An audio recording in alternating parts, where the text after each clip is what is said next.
What if the cheesiest show on earth finally melted my last 2 brain cells, and I still couldn't stop watching? Yeah, welcome back to the hot mess I can't quit. A few weeks ago, I survived Season 2, and now Season 3 has rolled in like a glittery rom-com tsunami. I swore I was out, then I pressed play. Again.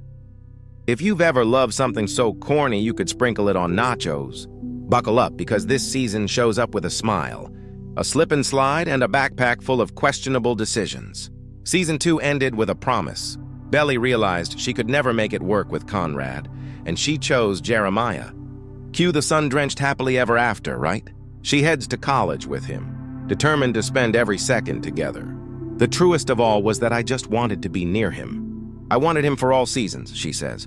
Hook number 1, when someone calls something for all seasons, you know a storm is coming in the fall. You'd think Belly and Taylor would share a dorm room and launch a 2-person chaos empire. Plot twist, they don't. They deliberately choose separate rooms so they can grow, make their own friends, and live their own lives. It's a surprisingly mature move for 2 people who could turn a group chat into a 5-alarm fire. Belly's mom delivers soft-focus wisdom that Belly will absolutely ignore.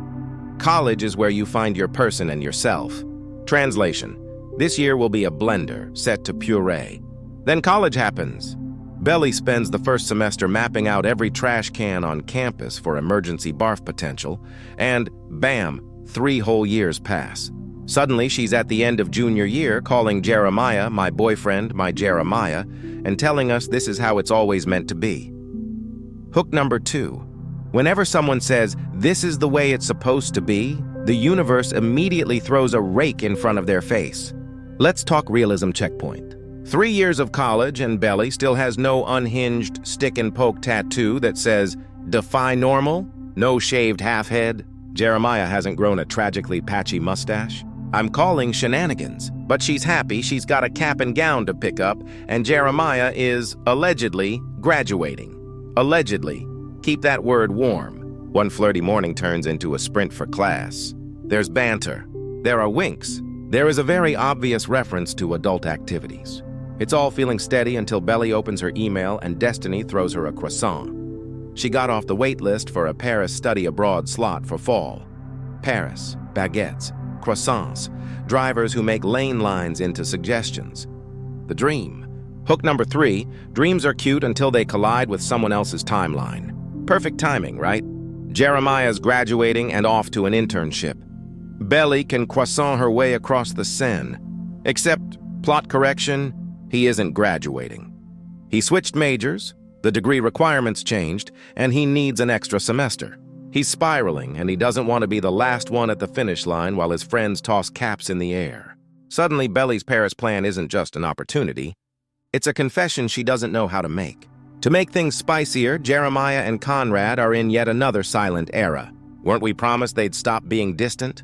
It's like spending 8 episodes fixing a leaky faucet, only to realize it's a decorative fountain. Jeremiah tries to reconnect, but everything feels off. Finals week looms, and the campus transforms into a festival of distraction. Slip and slide, sunshine, chaos, because nothing says study like dish soap on a tarp. Belly finally tells Jeremiah about Paris.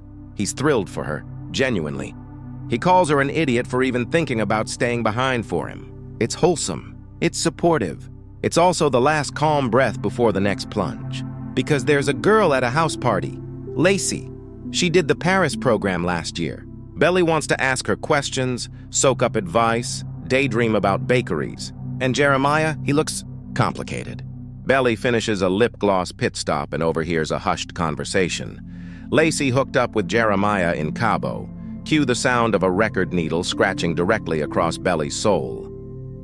Turns out, at some point before their current sunshine era, Belly and Jeremiah had a massive fight and broke up.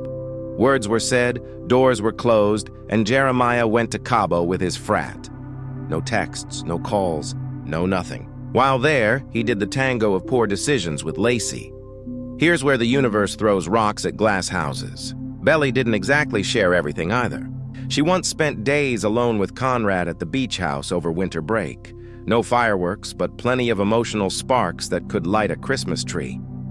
None of that made it into her nightly debriefs with Jeremiah. Secrets on both sides, carefully folded and hidden in the sock drawer, hoping to never be found.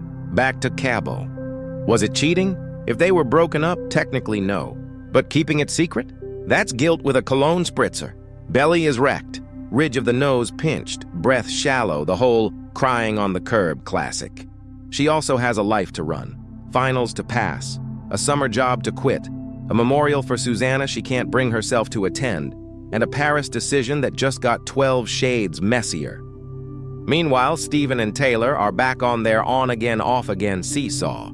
They fight over labels, control, and how much chaos is acceptable in the name of love.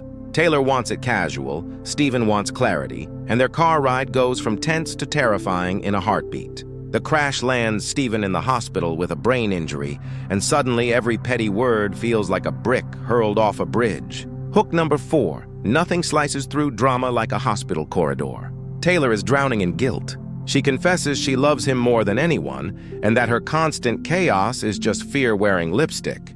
If there's a rulebook for messy hearts, they keep using it as a coaster. Stephen wakes up and he's done, like truly, soul-deep done with the constant storm.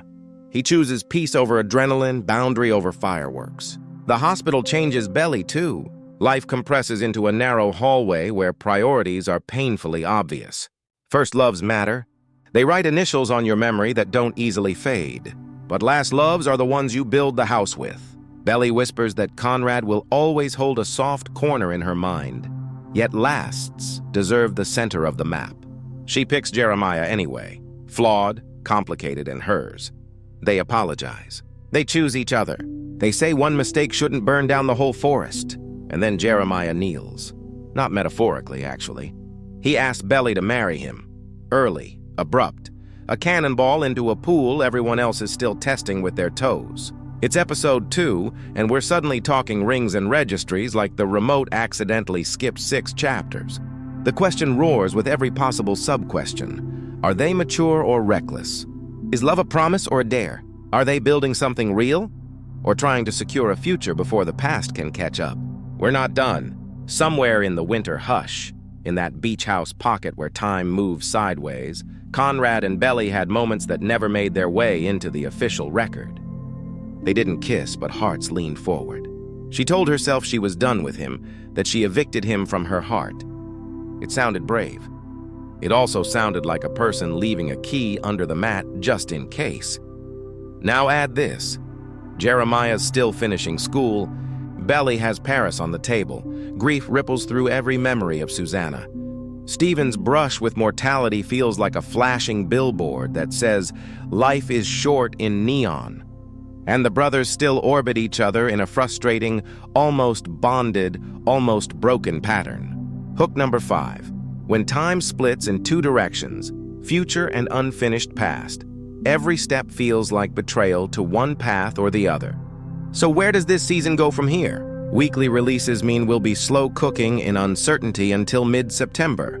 The show remains a magnificent casserole of sunshine, nostalgia, impulsive choices, and kissing in rain energy. And I am once again its willing hostage. I laugh at it because it's silly. I watch it because it's warm. The 2 truths can be true at the same time, and that's the secret sauce. Let's be real, most entertainment is a little dumb. The point isn't that it's perfect, it's that it's comforting. I crack jokes about the corniness because the corniness is half the magic. It's like those outrageously predictable holiday movies with princes and mistaken identities. You roll your eyes, you guess the ending by minute 9, and then you watch the rest anyway because the heart wants what it wants. Fans who love a show and also know it's a mess. Those are my people. They bring snacks to the roast and stay for the hug afterward. So here's where I land. Belly isn't wrong for loving the softness. Jeremiah isn't evil for messing up in the middle of a breakup. Conrad isn't a ghost.